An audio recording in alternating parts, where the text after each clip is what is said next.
I'm Thomas Schelling.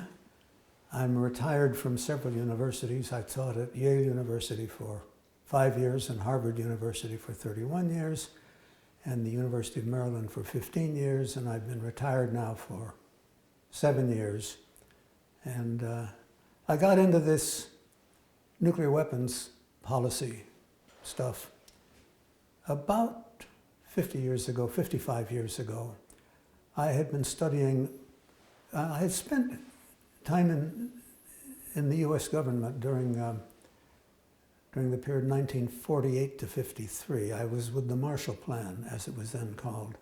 I spent a year in Denmark and a year and a half in Paris, and then 2.5 years in Washington, all connected with negotiation, international negotiation. And when I left to go to Yale University, I decided my main research interest would be bargaining, strategy in bargaining. How do you make promises? How do you make threats? How do you establish a position? How do you establish credibility? Things of that sort. And about 1957 or 8, I decided that nuclear weapons policy was really a promising area in which to use whatever I thought I knew about bargaining strategy, whether you were bargaining for disarmament or bargaining in connection with deterring another nation or bargaining with allies, and how did you persuade your allies that they could rely on you? What are the techniques by which you establish a position? And then after a decade or so in which I was regularly a consultant to the US government, I then was opposed to the US invasion of Cambodia in 1970. And I went to my old friend Henry Kissinger, who was then White House National Security Advisor, and led a group of his former colleagues to tell him that we were no longer available to consult because we'd lost confidence in the Nixon administration. And from then on, I've done a lot of writing on the subject of nuclear weapons policy and so forth, but no more consulting for the government.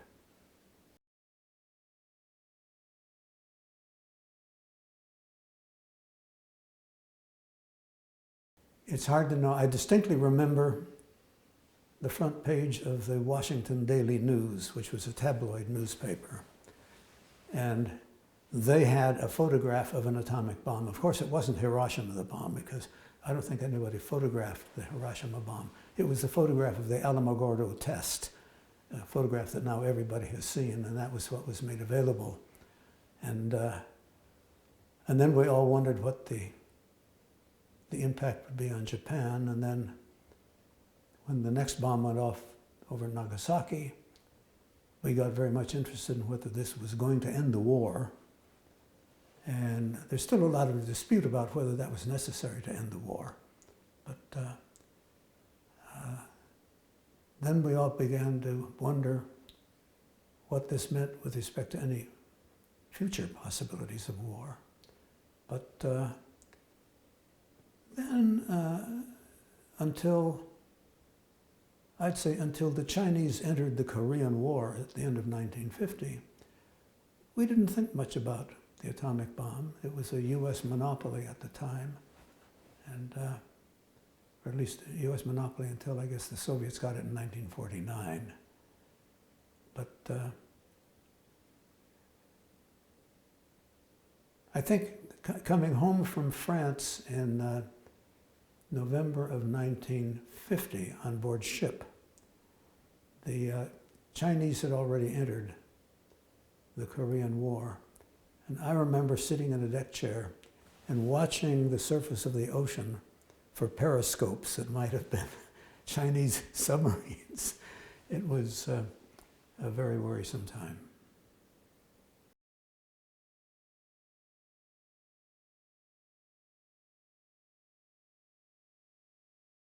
Well, I would say that beginning in sometime in the 1950s, there was concern that nuclear weapons were going to dominate world politics, so to speak. I remember that in 1950, I was working in Washington. I was in the building next to the White House, and the Prime Minister of England flew to Washington with the announced purpose of persuading President Truman not to use nuclear weapons in Korea. So the US troops and the South Korean troops had all been driven down to around the city of Busan at the bottom of the Korean peninsula. And it wasn't clear that they could hold out against the enemy, and it wasn't clear that they could safely evacuate. And the question arose, would nuclear weapons be any help? And the Prime Minister of England, Clement Attlee, flew to Washington in order to persuade President Truman not to use nuclear weapons again against Asian people. During the Korean War, the President ordered the United States 7th Fleet, which was in Asian waters, to defend what we now call Taiwan against any possible Chinese attack. And essentially, that, among other things, got us committed to Taiwan, which has been a bone of contention between us and the Chinese ever since. And when it was feared that the Chinese would invade Taiwan, President Eisenhower very conspicuously sent nuclear weapons to Taiwan. I think they were nuclear artillery shells, and there were photographs of nuclear artillery being unloaded from airplanes on that island. And I think that's the only time that the United States really might have used nuclear weapons again, because I think Secretary of State Dulles had already spoken about the need to get rid of the taboo against the use of nuclear weapons. And I think he would probably have severely opposed sending nuclear weapons to Taiwan as a bluff. I think he felt if the Chinese attack, then we should be willing to use nuclear artillery against boats at sea in an invasion fleet, no civilians around, nothing but an attacking enemy. And I think probably then President Eisenhower would have authorized using nuclear weapons. I'm glad the Chinese didn't give him the opportunity.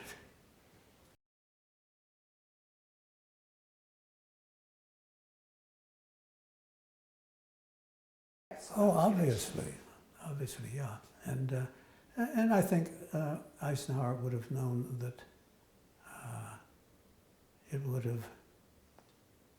that the American people would have found it abhorrent to use nuclear weapons against a Chinese city. You know, we had all the photographs of Hiroshima and Nagasaki and all of that, and the idea that we would go and kill 100,000 Chinese, I just think would have,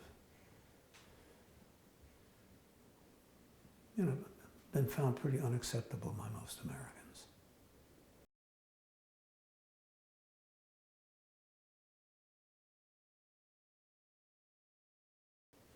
President Kennedy, during the 1962 Cuban crisis, made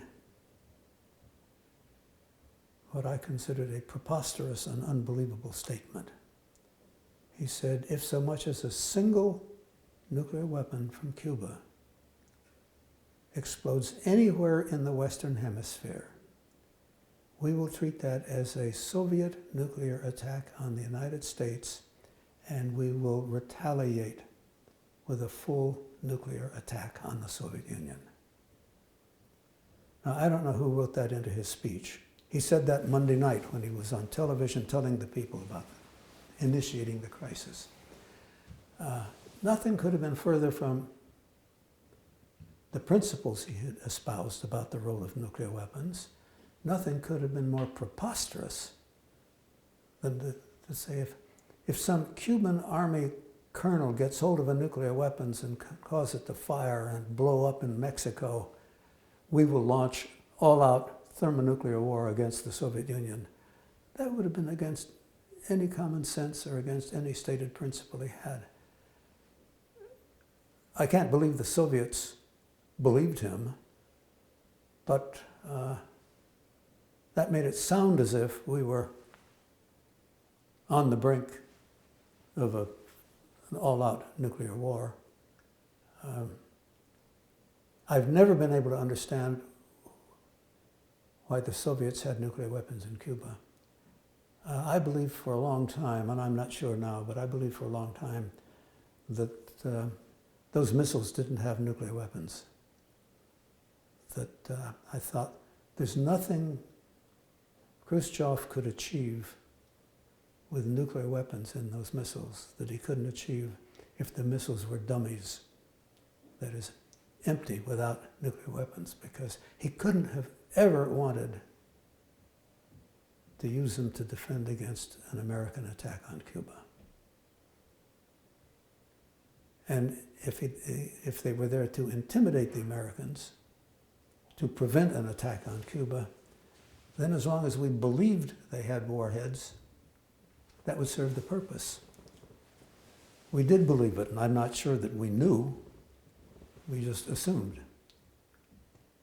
And so I thought for a long, long time that probably the whole Cuban crisis was over a bunch of dummy missiles. I'm still not sure. There have been revelations since that he had local tactical weapons that he might have used against Guantanamo or something of the sort. Whether we know for sure that whether they were available to enough Army personnel that they could tell that these were live weapons, I don't know. But nothing could have been more stupid than for Khrushchev to dream of ever using any nuclear weapons that may have been in Cuba. We had, under Eisenhower, beginning in 1958, I think, begun what was called airborne alert. We had US aircraft loaded with nuclear weapons on their way to the Soviet Union all the time. And once they got to the Soviet radar perimeter, they turned around and were replaced with another squadron or two of airplanes loaded with weapons. And this was because analysis had demonstrated that the US bomber fleet, with which we hoped to deter a war with the Soviet Union, was potentially vulnerable to a sneak attack because they were all concentrated on a few airfields. And at the time of the Cuban crisis, we not only maintained the airborne alert, as it was called, but the Air Force dispersed a lot of bomber aircraft to large city airfields. I remember photos in the Boston Globe newspaper of US bombers at Logan Airport in Boston, and they were dispersed to a large number of cities in order to make it impossible for them all to be subject to a sneak attack because they were ordinarily concentrated in a few airfields.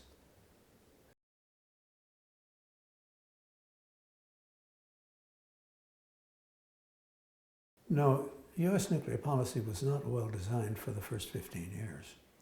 I mentioned that the bombers were all concentrated in a very few airfields, and partly in connection with the airborne alert that began in 1958, we dispersed a lot of shorter range bombers to British airfields so that we had more than just the long range bombers in the United States.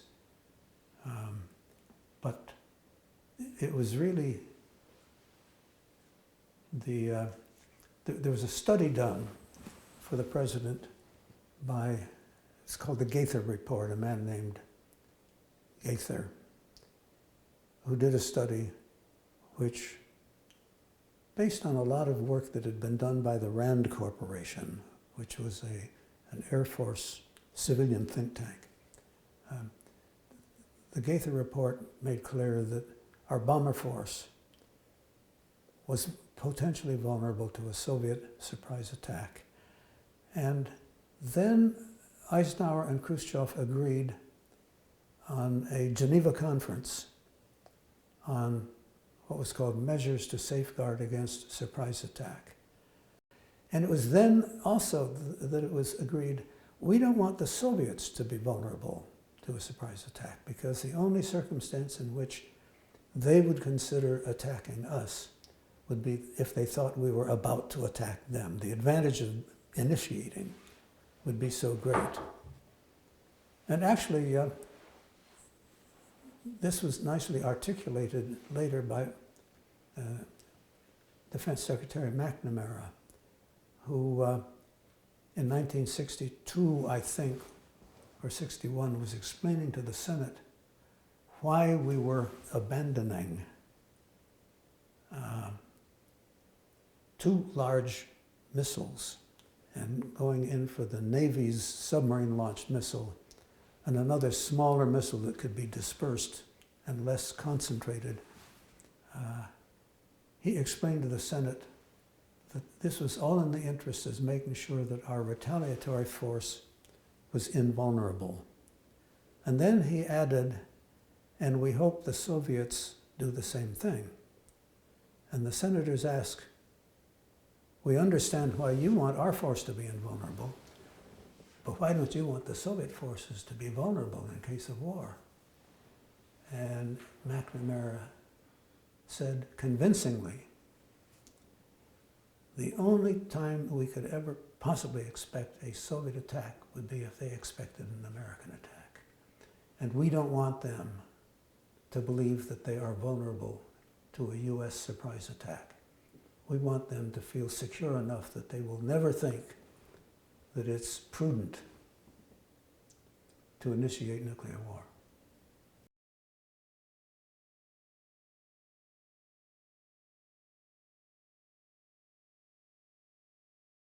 Game theory is just the study of strategic thinking. How do you anticipate what your partner or your adversary wants? What do they anticipate? What do they expect? What are their values? What do they know and what do they not know? And I would say that wise labor leaders and business managers and wise government officials and diplomats are good at putting themselves in the other's position and thinking, what do I think they really want? And it has to do with how do I convince somebody? People in government, people in business, people in marital relationships and so forth have been solving these problems. Game theory is a kind of technical analysis that helps you discover and articulate a few principles that people may vaguely, intuitively think they understand, but they don't quite understand it. And it's usually argued that game theory depends on hyper-rationality. But no, I think that does injustice to game theory. Not to game theorists who think that way, but game theory itself, because game theory helps to understand how to train animals, how to deal with children, how to deal with,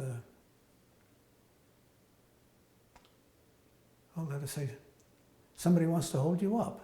Game theory suggests that if you can pretend you don't understand English, when somebody says, here's my gun, your money, or your life, and you say, no speak English, he may go look for somebody else.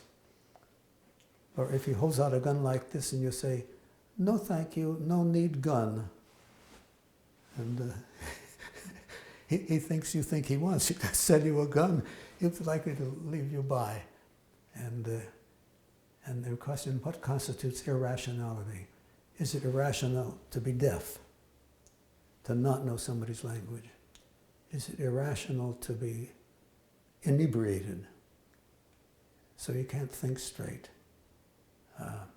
I have occasionally had minor surgery in which I had sedation, and I had to sign, I will not drive a car, I will not operate machinery, and I will not sign any documents. Well, that sort of game theory recognizes somebody under the influence of a sedative might divorce his wife, resign his job, disown his children, or sell his automobile. Game theory is perfectly capable of understand these kinds of what you might call irrationality. So that, but I think a lot of good bargainers are intuitive game theorists.